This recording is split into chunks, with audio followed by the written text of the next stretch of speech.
आपकी आवाज को सुनने आ रही है प्रभात खबर इलेक्शन एक्सप्रेस। देखते रहिए प्रभात खबर इलेक्शन एक्सप्रेस।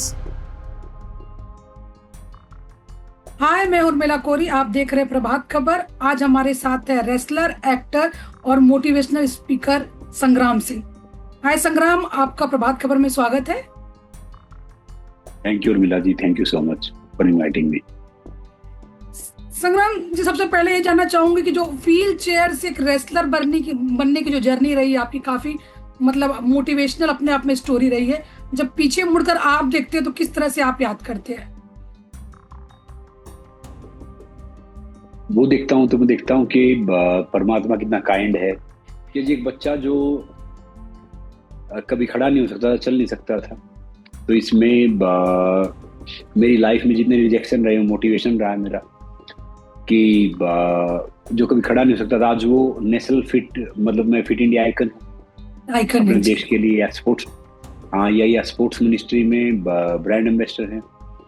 तो ढेर सारी चीजें, ये सब उसी की मेहर है कि वहां से जर्नी जब मैं देखता हूँ, मैं बोल नहीं पाता था, तो मुझे मौका मिला इंडियन आर्मी जवान से लेके रेसलिंग फेडरेशन ऑफ इंडिया का मोटिवेशन स्पीकर बनने का, या रेसलिंग फेडरेशन ऑफ इंडिया का ब्रांड एम्बेसडर बनने का। आजकल मैं IIT IIM से लेके हार्वर्ड तक जाने का मौका मिलता है, उनको सिखाते हैं हाउ टू लिव लाइफ। तो ये इनफ गुड काइंड है कि वो जो रास्ते बना रहा है उस रास्ते पे आप चल। लाइफ में इतना स्ट्रगल होने के बाद भी आपके लिए मोटिवेशन क्या था कि कभी गिव अप नहीं करना है, वो क्या था? देखिए, मेरी लाइफ में मैं ये मानता हूँ कि भाई जिंदगी में ना कुछ पाना है ना कुछ खोना है, ना हार है ना जीत है। जो प्रोसेस होता है मैं उसको एंजॉय करता हूँ। मुट्ठी बंद करके आए थे, मुट्ठी खोल के जाना है, बाकी कुछ है नहीं। तो उस प्रोसेस को एंजॉय करोगे ना, तो फिर आप हारने जीतने, कुछ पाने खोने, इनसे सब आगे चले जाओगे। तो आई बिलीव इन दिस के we should enjoy process, not result. Life का सबसे बोलते ना वीक मोमेंट कौन सा था, और सबसे मतलब प्राइड मोमेंट कौन था आपके लिए? सबसे वीक मोमेंट ये था, वो लाइफ में बहुत वीक मोमेंट आए हैं, मगर वो ये वन ऑफ द सबसे वीक था कि भाई जो एक डॉक्टर बोलता है देश का, वन ऑफ द बड़े हॉस्पिटल का, कि भाई ये बच्चा मुश्किल से 6 महीने जिंदा रहेगा, और ये बीमारी ऐसी है कि इसमें इंसान 99.9% ठीक नहीं होता, तो आप क्यों मेहनत कर रहे हैं इसके ऊपर, क्यों चीजें कर रहे हैं। तो वो मेरी माँ अगर ज्यादा पढ़ी लिखी होती या शहर में रही होती तो शायद उनकी बात मान लेती। वो इतनी ज्यादा पढ़ी लिखी नहीं थी या इतनी ज्यादा शहर में रही थी, तो उन्होंने डॉक्टर की बात मानी नहीं। उन्होंने बहुत मेहनत की, और रिजल्ट सामने। डॉक्टर बोलता था इस बीमारी में आप हड्डियों पे, ज्वाइंट पे मसाज ही मत करना। मेरी माँ दिन में 15 बार मसाज करती थी, कभी तिल के तेल से, कभी सरसों के तेल से, कभी देसी घी से, कभी आयुर्वेदिक ऑयल से। तो क्या है कि हम जैसे सोचते हैं वैसे बन जाते हैं, जो हमारा बिलीफ है वो हमें बनाता है। तो मेरी माताजी को बहुत बिलीफ था, और जब मैं सोता था तो वो कहती थी कि भैया तू रेसलर बनेगा, क्योंकि रेसलिंग वहां पे बहुत बड़ी है हरियाणा में। हरियाणा। और हाँ, और मैं भी बनना चाहता था। तो वो अफर्मेशन, पॉजिटिव अफर्मेशन, बाकी चीजें, तो वो उन सब का नतीजा है कि भाई मैं यहाँ से यहाँ तक आ गया। जी, डॉक्टर ने मुझे बोला था कि भैया 6 महीने जिंदा रहेगा, और डॉक्टर तो कई साल पहले ही चला गया। मैं तो आज भी हूँ। तो क्या है कि लाइफ का यही है, फलसफा यही है लाइफ का। अच्छा, प्राइड मोमेंट क्या था? सबसे प्राइड मोमेंट ये था कि एक बच्चा जो कभी खड़ा नहीं हो सकता था, जो कभी ढंग से चल नहीं सकता था, फिर वो अपनी कंट्री को रिप्रेजेंट कर रहा है, देश के लिए खेल रहा है। तो वो मेरे लिए one of the pride moment था। क्योंकि मैं आपको बड़ा इंटरेस्टिंग फैक्ट बता रहा हूँ। जिस अखाड़े से मैंने स्टार्ट किया ना, उसमें 300 बच्चे ट्रेनिंग करते थे गांव के। 300 में सबसे कमजोर मैं था, और वहां से 2 सिर्फ नेशनल खेले, और एक देश के लिए खेला, वो सिर्फ मैं था। तो तो वो मैंने हार नहीं मानी, बाकी चीज नहीं की। जो मेरे गुरुजी थे वो सबसे ज्यादा डिसरिस्पेक्ट मेरी करते थे, मुझे पीटते थे, मुझे मारते थे, मुझे चीजें करते थे। फिर मुझे बाद में पता चला कि भाई उनको पोटेंशियल मेरे में ही दिखता था, कि मैं इन सबसे अलग हूँ। तो ये लाइफ का काफी मतलब ये चीजें रही हैं कि भाई वहां से मैंने सीखा कि भाई believe in yourself, we can do anything, we can achieve our all goals. और फिर जो जो लाइफ में आगे आए, आगे बढ़े, तो पता चला कि भाई पहले सोचते थे हमें सब कुछ पता है, पता चलता है हमें कुछ भी नहीं पता, बहुत बड़े बेवकूफ हैं, बुद्धू हैं। ये मतलब समझ रहे हो ना? तो जब जब जो थोड़ी उम्र बढ़ रही है तो समझ में आ रहा है कि भाई लाइफ तो बहुत खूबसूरत है, बहुत छोटी है, उसको हर पल एंजॉय करो, जियो। Present is life, not past, not future. मतलब एक आइकन के तौर पे माने जाते हैं फिटनेस में। आपको पता ही है कि आजकल हमेशा मतलब आजकल बहुत ही ज्यादा ऐसे केसेस आ रहे हैं, जो लोग जिम भी जा रहे हैं तो उनको हार्ट अटैक आ रहा है। तो आप क्या कहना चाहेंगे मतलब आइकन के तौर पे जो फिटनेस का है, कि क्या रूटीन सबसे अच्छा हो सकता है, संग्राम? देखिए, नेचर के साथ आप रहो, नेचर इज फ्यूचर। अगर आप नेचर से अलग जाते हो ना तो उसका फायदा नहीं। आप जिम में जा रहे हो रात के 10 बजे, 11 बजे, 12 बजे, हालांकि एक्सरसाइज किसी टाइम कर सकते हो। जिम में जाने से आप दिखने में फिट हो सकते हो, सही मायने में स्वस्थ आप तब होगे जब आप योगा करोगे, प्राणायाम करोगे, या घर का हेल्दी खाना खाओगे। मैं प्योर वेजिटेरियन हूँ, हेल्दी खाना खाता हूँ, मैं सूर्य नमस्कार करता हूँ, मैं योगा करता हूँ, प्राणायाम करता हूँ। जिम में जाता हूँ तो हल्की फुल्की वेट ट्रेनिंग करता हूँ मेरे टावर में। बाकी मैं दो ही काम करता हूँ अपनी लाइफ में, वर्क या वर्कआउट। तो तो तो जिनको फिट होना, जिनको हेल्दी होना, तो मैं उनको बोलूंगा कि भैया एक लाइफ स्टाइल ऐसी अपनाओ कि ये नहीं कि आपने डिब्बा खा लिया, आपने गोलियां खा लिया, एंटी एजिंग कुछ ले लिया या कर लिया कि भाई आप फिट हो गए। नहीं, आप एक्चुअली एक प्रोसेस के थ्रू जाओ। और ट्रेनर होगा वो पता क्या कहेगा कि जी आप चले गए, मैं आपके सिक्स पैक बनवा दूंगा, जीरो साइज कर दूंगा, ये कर दूंगा, वो कर दूंगा। ताकत बनाने के लिए वर्कआउट करो। अगर ताकत बनाने के लिए करोगे ना तो आप जीरो साइज भी हो जाओगे, आपके सिक्स पैक भी आ जाएंगे, आप फिट भी हो जाओगे। और सबसे बड़ी बात, जो काफी सेलिब्रिटीज भी गुमराह करते हैं आजकल यंगस्टर को, कि भाई वो कहते हैं कि मैंने 25 साल से गेहूं नहीं खाया, मैंने 25 साल से मीठा नहीं खाया, नमक नहीं खाया, मैंने मतलब मैंने शक्कर नहीं नमक नहीं खाया। खाया। ये बिल्कुल गलत बात है। उनको बिल्कुल फॉलो नहीं करना, उनको हेल्थ का एच नहीं पता। अब जो भारतीय आहार है, खूब मीठा खाना चाहिए। मैं खूब मीठा खाता हूँ, मीठा खाने से चेहरे पे चमक आती है।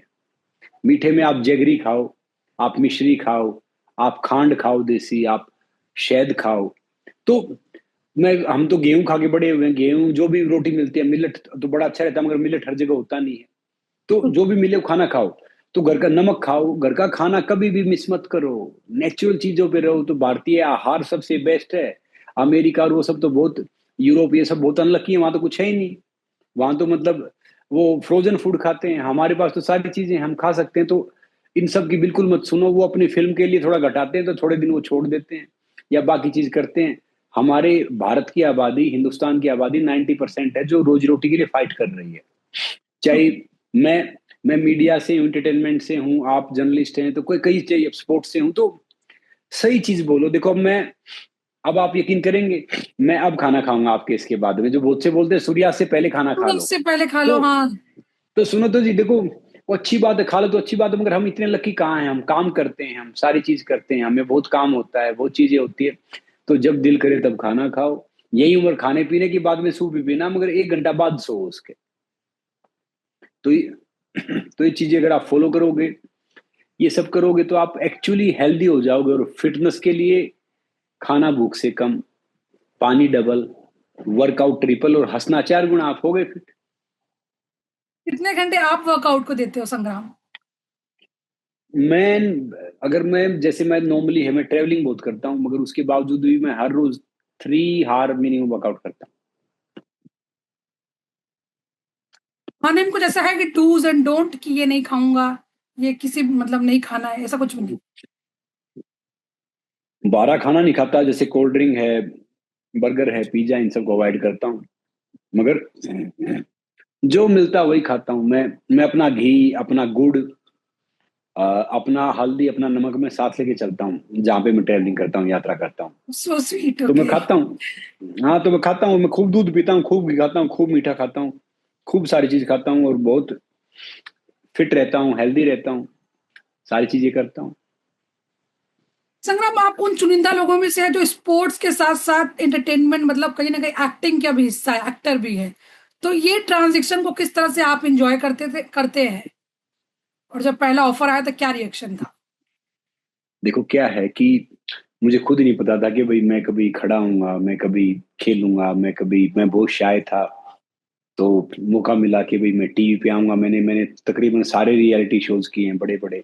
जी कुछ जी जो एज ए सेलिब्रिटी वाले शोज होते हैं सारे तकरीबन, चाहे वो डांस का शो है, चाहे वो बिग बॉस है, चाहे बिग बॉस सर्वाइवर है। है, चाहे जी चाहे वो IRT है, कुछ चाहे वो वेलकम है। तो फिर मुझे पता नहीं था तब तक, मैंने फिल्में भी की, पहले रोजी रोटी के लिए करते थे कि भाई काम कल चल जाए। फिर बाद में पता चला एक श्याम बेनेगल साहब के साथ मैं एक फिल्म करने वाला था।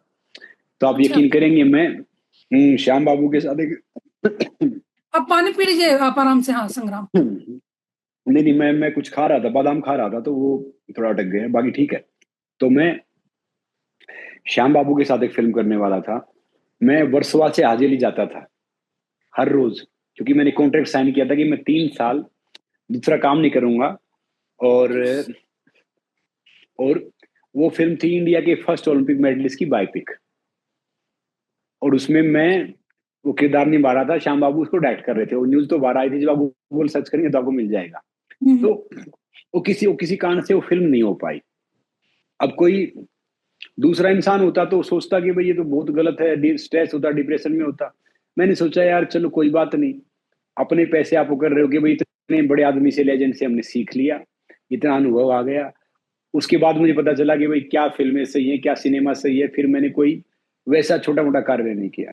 तो क्या है कि जिंदगी में सीखना है जी, मतलब कोई भी अगर आपसे गलती होती है, नुकसान होता है, अगर आपने उससे सीख लिया ना तो फिर आपने कोई नुकसान हुआ ही नहीं। अगर आपने नहीं सीखा तो तब नुकसान है। तो फिर एक मुझे महेश भट्ट साहब के साथ एक गाना किया हमने। आप जी हंसोगे बिल्कुल। कि महेश भट्ट साहब के साथ फिर एक फिल्म करने वाला था मैं, गॉड ऑफ क्रिकेट। आप गूगल सर्च करना इसका भी। कोविड आ जी गया, 1.5 साल उसमें भी लगा, वो फिल्म नहीं हुई। मगर मैंने भट्ट साहब से सीखा, उनका सिनेमा अलग है, श्याम बेनेगल साहब का सिनेमा अलग था। तो जी क्या होता है कि वो सीखना होता है। फिर मैंने 2-3 सुपरस्टार की फिल्में थी जिसमें नेगेटिव रोल था। एक का कुश्ती में हारना था, वो छोड़ा। एक ने मुझे अपने घर बुलाया, नरेट किया, बोला कि बहुत कमाल का रोल है संग्राम, 2 घंटे की फिल्म है और 25 मिनट का आपका रोल है, लास्ट में आपकी मेरी फाइट है। तो मैं भी खुश हुआ। मैंने कहा क्या है? बोला ये बंदा टेररिस्ट है, बच्चों को उठा लेता है। तो मैंने घर आके उसको मैसेज भेजा, मैंने कहा वो तो बुरा मान गया था, ये बुरा मानेगा यहाँ बोलूंगा तो। फिर मैंने कहा देखो, मेरा उद्देश्य ये नहीं कि सिर्फ फिल्में करना है, बाकी चीज करना तो है, मगर वो काम वो करना है जो जिससे मुझे नींद आ जाए थोड़ा सा ठीक, सुकून से, या कि जो जो काम बाद में देख के अच्छा लगे कि भाई एक्चुअली आपने कुछ अच्छा काम किया था, जब भी आप उसको देखो। जी जी। तो तो फिर आपने मना कर दिया? ये जी मैंने मना कर दिया। तो बोला कि आपको कई फिल्में मिल जाएंगी, आप जानते नहीं कि ये सब हो जाएगा, कैरियर बच जाएगा। मैंने कहा देखो भाई साहब, क्या है कि सूर्य के सामने कोई दीवार खींच नहीं सकता। अगर कोई दीवार खींच रहा तो बेवकूफ है, उसका उसका प्रकाश तो आएगा। अगर मेरे किस्मत में होगा, मेरे उसमें होगा, मेरी मेहनत में होगा तो मुझे मिल जाएगा। मगर ये करके मैं खुश नहीं रह पाऊं। जब भी मैं इसको देखूंगा तो मुझे कचोदेगा, क्योंकि मैं इसके लिए बना ही नहीं हूं। मैं भी सरकार के ढेर सारी अच्छी पॉलिसीज के साथ जुड़ता हूं, उसका चेहरा बनता हूं, या बाकी ब्रांड का ब्रांड एम्बेसडर बनता हूं। फिर मुझे कौन बनाता है जी, खुद बताओ। मेरी इमेज एक डिफरेंट वे में चली जाती है। और संग्राम, एक इसलिए मलाल मैंने होता है। सोचा। हाँ, आपको मलाल होता है कि रेस्टलेस की बहुत सारी फिल्में आई हैं, बायोपिक की बातें चलती है। आपको लगता है कि आप एक परफेक्ट चॉइस है उसके लिए? ये कभी लगता है आपके जहन में आता है? नहीं, मुझे ढेर सारे पर्सन अप्रोच करते हैं मेरी बायोपिक बनाने के लिए, अच्छा, मगर ओके। जी, मगर मुझे एक के साथ बहुत आगे ही बढ़ गया था मैं। तो कुछ कॉन्टेक्ट उसका एक थोड़ा सा डिफरेंट था, तो वो फिर हमने तोड़ दिया। मेरा मन आज जब सही समय आएगा ना, अभी मैं बहुत छोटा हूँ, बहुत कुछ करने की कोशिश कर रहा हूँ। जब सही समय आएगा तो शायद, अगर भगवान ने चाहा तो शायद वो बननी होगी तो जरूर बन जाएगी। और अगर वो नहीं बनती है तो वो भी कोई बात नहीं, बन गई तो तब भी अच्छी बात है। मैं जिंदगी ऐसे जीता हूँ, आपको बताऊं कि एक गुरुकुल में गाय छोड़ गया। तो गाय छोड़ गया तो उसने बोला कि जी गाय छोड़ गया, बोला बड़ी अच्छी बात है, दूध पिए, घी खाएंगे, ताकतवर हो जाएंगे। तो बदमाश था वो, 2-3 दिन बाद अपनी गाय वापस ले गया। तो बोले जी गाय वापस ले गया। तो बोला भैया चलो अच्छी बात है यार, ये इसका चारा कौन डालता, गोबर कौन उठाता, बाकी चीज कौन क्या करता, ले गया तो अच्छी बात है। तो मैं अपनी जिंदगी वैसे जीता हूँ, कोई मलाल नहीं। जो चला गया वो अच्छी बात है भैया, जो आएगा वो भी अच्छा है। जो अपना है कहीं वो जाएगा नहीं, और जो चला गया अपना था ही नहीं। चाहे वो इंसान है या प्रोजेक्ट है या बाकी चीज। आप काम के लिए अप्रोच करते हो, स्पेशली इंडस्ट्री में? अब दिक्कत ये है कि जी मेरे जैसा इंसान किसी को काम मांग ही नहीं सकता। मैं तो काम को देने का जरिया बन सकता हूँ, ना मैं किसी को बोलता, ना कुछ कहता। इसलिए मैं कहता हूँ भाई कोई अच्छा मैनेजर हो तो बता दो। अब कई बहुत अभी 2 फिल्में चल रही हैं बहुत बड़ी, मतलब इंडिया की। वो दोनों डायरेक्टर मुझे मिले, ओह अरे यार संग्राम जी आप तो उस फिल्म के लिए परफेक्ट थे, मुझे ध्यान ही नहीं आया। दूसरा फिर मुझे फ्लाइट में मिला रहे संग्राम जी, मैंने तो एक इतने बड़े एक्टर का उसके लिए वो लिया, आप तो बहुत परफेक्ट थे उसके लिए। मैंने कहा कोई बात नहीं सर, आगे करेंगे, कोई अच्छी चीज चाहेगी तो। कई मेरे बहुत अच्छे दोस्त भी हैं, जैसे मेरे अच्छे उसमें वन ऑफ द जो मैं मानता हूँ जो गाइड भी करते प्रकाश झा साहब हैं, उनसे मेरी जी बहुत जी। अच्छी बनती है। He is a perfect person. जैसे उमेश शुक्ला हैं, वो भी बिल्कुल भाई की तरह हैं। तो ये काफी है, मैं तो इनको ही नहीं बोल पाता, मतलब बाकी को तो काम बोलूंगा, समझे ना जी। लेकिन आपने प्रकाश झा की हेल्प की थी ना, मतलब उसके लिए, आश्रम के लिए। जी जी, मैंने आश्रम में झा साहब का रेस्टिंग सुपरवाइज किया था। तो तो वो उन्होंने कहा था आपको? उससे, हाँ उससे हमको और कुछ करने वाले थे, फिर झा साहब से मिले, बोले कर दो। मैंने कहा मैंने आज तक कभी किया नहीं है। तो 2.5 दिन के अंदर उन लड़कियों को हमने रेसलर बना दिया। मैंने देखा सिर्फ चलने के उससे, और एक कोच रखा, एक फिजियोथेरेपिस्ट रखा, तो उसको बॉबी देओल थे उसमें, वो अदिति थी, 2-3 लड़कियां और थी। अदिति फोन करते, हाँ जी जी। हाँ तो हमने उनको 2.5-3 दिन में, और फिर मतलब मेहनत करके उन्होंने बहुत बहुत किया। जो दंगल में लड़कियां 1 साल में सीखी, वो 2.5 दिन में सीख गए सब। वाह। हाँ तो क्या है कि जब जब हम सब कुछ करके कोचिंग में आए, तो ढेर सारे बच्चे तैयार कर देंगे ओलंपिक के लिए, क्योंकि मैं अच्छा कोच बनूंगा। मैं उनकी छोटी छोटी बारीकियां समझता हूँ। जैसे कोई सामने से आएगा ना, उसका हाथ पैर देख के मैं बता सकता हूँ कि ये मूव करेगा या ये मूव कर सकती है। मतलब वो माइंड का जजमेंट ऐसा हो जाता है। We mature with damage not age. तगड़ा वो बहुत सिंपल इंसान है, लेकिन कभी कभी आपको पता है ये कंट्रोवर्सी भी जुड़ जाती है आपके साथ। अभी रिसेंटली जो कंट्रोवर्सी चल रही है आपकी शादी को लेके, पायल को लेके, क्या कहेंगे आप उसके बारे में? देखिए जब मैं शुरुआत में आया था पहली बार, की कोई मेरा कमेंट भी करता था ना, जब बाल से 12-13 साल पहले, तो मुझे बुरा लगता था कि यार ये क्यों कह रहा है, ये क्यों कर रहे हैं, ये चीज गलत है। अब है ना वो चमड़ी मोटी हो गई है, और मैं और पीस ऑफ माइंड में हो गया। अब कुछ भी चलता रहे। अब जैसे कई दिन पहले, अभी ये जिस दिन हमारी एनिवर्सरी थी उससे पहली रात को किसी का मैसेज आया, बोला ये चल रहा, तो मैं फिर भी सो गया। सुबह उठा तो देखा घर वालों के मैसेज, रिश्तेदारों के मैसेज, बाकी के फोन, ये सब वो सब। तो वो, हम तो एक नॉर्मल लाइफ में हैं, पब्लिक लाइफ में आप कहीं कुछ वो कर नहीं सकते।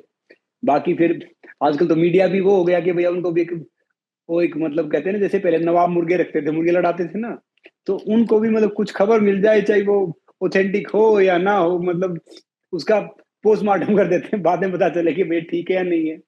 तो क्या था कि मेरी फाउंडेशन है संग्राम सिंह चैरिटेबल फाउंडेशन, जो मैं काम करता हूँ उसमें, मतलब करता परमात्मा, मैं जरिया बनता हूँ कि बच्चों के एजुकेशन के लिए, नीड उसके लिए। अब 175 बच्चों की एजुकेशन का जरिया बनता हूँ मैं। वो स्टार्ट किया था गांव में। मैंने मई जून के महीने में एक छोटी बच्ची को देखा था, जो इतनी धूप में नंगे पैर पैर मतलब नंगे पाँव स्कूल में जा रहे थे। तो मैंने पूछा भाई ये क्यों है, बोले इसके माता पिता थोड़े से वो हैं, इतने समर्थ नहीं है। तो वहां से मुहिम स्टार्ट की थी।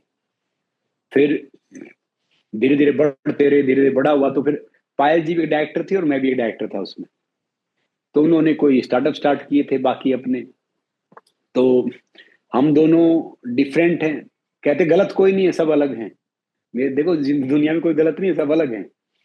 तो उनका वे ऑफ वर्किंग स्टाइल थोड़ा डिफरेंट है, मेरा वे ऑफ वर्किंग स्टाइल थोड़ा डिफरेंट है। उन्होंने बहुत मेहनत की, 2 स्टार्टअप स्टार्ट किए, मुझे ध्यान में रखे स्टार्ट किए, सीखा उन्होंने, देखा बाकी चीजें की। तो उन्होंने बोले कि भाई मुझे रिजाइन करना है, ये सब है। वो थोड़े से ज्यादा इंपल्सिव है कि मतलब वो काम करते हैं जैसे यूरोप में काम नहीं करते, यूरोप जर्मनी में, कि भाई जो काम है ये होना तो भी चाहिए, क्यों नहीं हो रहा, 1 मिनट में 20-30 बार पूछ ही लेंगे। मेरे जैसा इंसान है कि भाई बहुत कोई बहुत शांति सुकून से काम करता है। कोई गाली भी देगा तो पूछूंगा वाह क्या टैलेंट है यार, और समझ रहे हो ना। मैं किसी बात को लेता ही नहीं सीरियसली, और वो हर बात को सीरियसली लेते हैं। तो उन्होंने वो कोई इंस्टाग्राम पे डाल दिया, और बाकी चीज फिर ये स्टार्ट हुई। फिर तो आप तो जानते हैं कि आ, फिर सारी चीज होगी। फिर अगले दिन फिर मैंने डिवोर्स की बातें भी शुरू हो गई आपकी, ये सब भी तो डील करना। तो ये सब अफवाह है? फिर डिवोर्स वाला जो भी आप ये कहेंगे अफवाह है पूरी तरह से? जी, ये अफवाह नहीं, मतलब 200% अफवाह है। देखो उर्मिला जी, देखो मैं क्या है कि मैं वो इंसान हूं ही नहीं कि आज डिवोर्स, शादी, या डेटिंग ईच अदर, या कुत्ता मर गया, बिल्ली मर गई, 6 पैक, जीरो साइज। मैं जो नॉर्मल पर्सन होते हैं ना, वो वीकेंड प्लान करते हैं। मैं डिकेड प्लान करता हूँ। मैं मतलब कोई लेगेसी के लिए काम कर रहा हूँ, मैं छोटी मोटी इन चीजों में जाता है नहीं कि भाई ये कर लिया वो कर लिया, इतने साल एक जगह लगा दी। अगर नहीं, अगर आपके विचार मिल रहे तो भैया चुपचाप अलग हो जाओ। अगर डिवोर्स करना भी हो, कुछ कोई चीजें भी हो, तो ये थोड़ी, ये सब ये थोड़ी है, मगर ये बिल्कुल बेबुनियाद है। वैसी चीजें हैं, किसी की लाइफ में याद रखो, पहला इंसान बनना महत्वपूर्ण नहीं है, आखिरी इंसान बनना महत्वपूर्ण है। पहला तो कोई बन जाता है, आखिरी बनो वो महत्वपूर्ण है। और मुझे लग नहीं रहा कि भाई जिस हिसाब से चल रहे हैं, 14 साल तो हो गए, और जितना बचा है कहाँ अब ये सब होगा। ये आजकल के तो शादी में भी थोड़ा डर लगता है कि जो जो जी जमाना जी। होता था, वो जो जो जो जो आप सबका हम सबका तो ठीक था। पहले सोचती लड़की वाले सोचते थे कि भाई पता नहीं लड़का कैसा होगा, घर कैसा होगा। आजकल तो उल्टा हो गया, लड़के वाले सोचते हैं कि भाई लड़की कैसी होगी, घर कैसा होगा। कोई बेचारा सांप से कटवाया जा रहा है, कोई सीमेंट में चिनवाया जा रहा है, कोई धक्का मारा जा रहा है कहीं। समझ रहे हैं ना? तो मतलब आजकल तो थोड़ा सा माहौल ही अलग हो गया है। अब मैं मेरे नेफ्यू से पूछता हूँ कि शादी, बोले नो चाचू मामा हम शादी नहीं करेंगे। मैंने कहा भाई बात सही है, आप सबका जमाना शादी करने का है भी नहीं। तो वो थोड़ा सा मामला थोड़ा अलग। तो और आप देखो लाइफ याद टाइम रखोगे, कमिटमेंट मानते हैं शादी को? मतलब आप कहेंगे लाइफ टाइम कमिटमेंट है या देखो क्या? जी शादी तो वैसे लाइफ टाइम कमिटमेंट ही होता है, मगर ये आजकल की शादी देख के लग रहा है, पहले लगता था कि ऊपर से ही काम होता है, मगर आजकल जोड़े देख के लग रहा है काम ढंगा ऊपर भी नहीं हो रहा है। आजकल लाइफ देखो शादी, मैं एक बात हंस रहा था कि भाई शादी, जो पिछले जन्म में दुश्मन होते हैं ना, वो इस जन्म में पति पत्नी बन के आते हैं। क्योंकि ओके। वो कुछ कुछ न कुछ बात में वो डिसएग्री तो रहेंगे ही रहेंगे। समझे ना जी? वो एग्री तो होंगे नहीं, कुछ छोटी छोटी बात में डिसएग्री रहेंगे, और दो बर्तन होंगे ना, आवाज आएगी। मैंने कई एक डांस का शो किया था, मैं नाम नहीं लूंगा, आप हंसोगे। सच बोलिए। कई कपल थे, हाँ। हाँ नच बलिए, तो कुछ कपल थे उसमें। तो कुछ जी। कपल थे वो हाथ पैर चाटते रहते थे, तो मैं बोलता था यार इनको तो नहाने की जरूरत भी नहीं है, पूरा दिन आ, ये वो ये मतलब ऐसी ऐसी बात करते रहते थे। बड़े अच्छे फोटो डालते, बड़े डालते, शो खत्म होने के बाद सारे अलग हो गए। तो मैंने देखा कि वो सिर्फ शो के लिए आए थे। कोई कुछ था, कोई कुछ था। तो जो जो जहाँ पे सब कुछ अच्छा चल रहा हो ना, सारी अच्छी चीजें हो रही है, तो समझ लो वहां पे कुछ गलत चल रहा है, और रिश्ता सही नहीं है। जहाँ पे थोड़ी सी ऊपर नीचे बातें चल रही हो तो भैया, और जो इंडियन कपल होते हैं रेल की पटरी की तरह होते हैं, वो मिलना कभी साथ है नहीं, मगर साथ जरूर चलेंगे जिंदगी भर। संग्राम, अभी आपने लिगेसी की बात की, तो कुछ ऐसे फादरहुड भी प्लान कर रहे हैं आप लोग? मतलब अपनी प्लानिंग है कुछ ऐसा? सोच तो रहे हैं कि फैमिली आगे बढ़ाई जाए, मगर आजकल सेलिब्रेसी लॉ काफी चेंज हो गई इंडिया में। तो हम एक लीगल वे में, उसके वे में जाने की कोशिश कर रहे हैं। कोई अच्छा डॉक्टर हो तो आप भी मुझे बताना कि भाई अच्छा डॉक्टर है, जेन्युइन है। दिक्कत ये है ना कि अ, जितने डॉक्टरों से मिला हूं सब व्यापारी निकले हैं, मतलब ढंग का कोई मिला ही नहीं। वो देख रहे थे कि भाई उसको फेम क्या मिलेगा, वो क्या क्या पैसा वो कमा सकता है, क्या चीजें कर सकता है। तो मुझे जेन्युइन नहीं मिले जी। तो हम सोच रहे हैं कि भाई एक एक सही वे में आगे जाएं, फैमिली को बढ़ाएं, किस हिसाब से बढ़ा सकते संग्राम, अगर फिल्म के कैरियर की बात कीजिए तो क्या प्लानिंग, आपने क्या सोचा है? उसमें क्या करने की प्लानिंग है? हैं। देखिए जी, मैंने अभी तक सोचा नहीं। मैंने अभी एक नोटेबल डायरेक्टर के साथ एक फिल्म की है, वो शायद फिल्म इस साल के एंड में या नेक्स्ट ईयर की स्टार्ट में आएगी। तो ओके। अब मेरा मानना ये है कि जो भी काम, एक काम आपको बड़ा कर सकता है, एक काम आपको छोटा कर सकता है। अब सारे मेरे दोस्त हैं, मुझे जो ये बड़े बड़े प्रोड्यूसर हैं, बड़े बड़े एक्टर हैं, सब मुझे अपनी स्क्रीनिंग में बुलाते हैं। फिल्म देखता हूँ कि भाई बच्चों से मिल लो, इनको समझा दो, इनको दिखा दो। तो मैं देखता हूँ, सारी चीजों करता हूँ। तो मुझे लगता है कि एक अच्छी कोई फिल्म आ गई, ढंग की आ गई, तो शायद मुझे एज एन एक्टर सीरियसली लेने लग जाएंगे, मैं इनके सबके साथ काम कर लूंगा। अभी शायद मुझे एज ए रेसलर समझते हैं, तो शायद इसलिए थोड़ा सा गाड़ी चल रही है। जहाँ पे एक्टर समझना चाहिए वहां पे रेसलर समझते हैं, जहाँ पे रेसलर समझना चाहिए वहां पे एक्टर समझते हैं। तो मैं इसमें उसमें फंसा हुआ हूँ थोड़ा सा। तो मुझे लगता है थोड़े दिन में ये मामला थोड़ा शॉर्ट आउट हो जाएगा। जिस फिल्म की आप बात कर रहे हैं, आपको लगता है कि वो इम्पैक्ट ला पाएगा? जो आपने कहा ना कि मैं एक फिल्म कर रहा हूँ जो रिलीज होने वाली है दिसंबर या जैन में। देखो जी, पता क्या बात होती है कि उस फिल्म में मेरा कोई बड़ा रोल नहीं, मगर इम्पोर्टेंट रोल है। अगर वो रोल सही तरीके से सेम आ गया और वो फिल्म चल गई, तो वो जरूर चेंज कर पाएगा। और वो फिल्म नहीं चली और सही तरीके से नहीं आया, तो फिर वो शायद चेंज नहीं होगी। बहुत होती है, ये आपने सही बोला। फिल्मों की। तो मैं तो उस काम को उस पे मानता हूँ, जब वो सामने आ जाए, वो हो जाए कि काम किया था मैंने। अभी एक शो में है तो मैं उनके संपर्क में एक शो होस्ट करने के लिए ओटीटी पे, मगर मेरा मानना ये है कि बहुत क्लोज हूँ कि वो शो हो जाए, फिर आप बात करो कि भाई मैं ये भी कर रहा हूँ, ये मैंने कर दिया। आई बिलीव इन दिस। संग्राम, जाते जाते आप दर्शकों को क्या कहना चाहेंगे? जाते जाते मैं सबको एक बात कहना चाहूंगा कि भैया, जिंदगी में खुश रहना है तो सिंपल रहो, साधारण रहो। क्या चल रहा है, क्यों चल रहा है, किस लिए चल रहा है, इसमें ज्यादा नहीं घुसना है। और ये जिंदगी है ना, लीज पे मिली, इसको रजिस्ट्री करवाने चक्कर में मत रहो। और शिकायत, शिक माने बीमार, यात माने आना, यानी शिकायत करते हैं तो बीमारी आती रहेगी। शुक्रिया, शुक्र माने धन, किया माने आना, यानी फिर आपको ढेर सारा धन भी आएगा, ढेर सारी आएगी। शिकायत को शुक्रिया में कन्वर्ट कर लो। और जिंदगी में कुछ अचीव नहीं करना है, कुछ खोना नहीं है, कुछ पाना नहीं है, कुछ करना नहीं, इसको जो जर्नी है ना, इसको एंजॉय करना है। तो हर पल इसको एंजॉय करो। खाली हाथ जाना है, कोई कुछ लेके जा नहीं सकता यहाँ से। मगर लाइफ में कभी भी हिम्मत मत हारो, और कभी भी जिंदगी में अगर रिस्क और रिग्रेट मिलता है ना, तो हमेशा रिस्क को चुनो। कम से कम लाइफ में रिग्रेट नहीं होगा। बस नेवर एवर गिव अप। खुश रहो और खुशियां दो। आई believe in this. Thank you संग्राम, आपसे बात करने के लिए बहुत बहुत शुक्रिया। थैंक यू और मिला। प्रभातखबर.com, विश्वास वही, रफ्तार नहीं।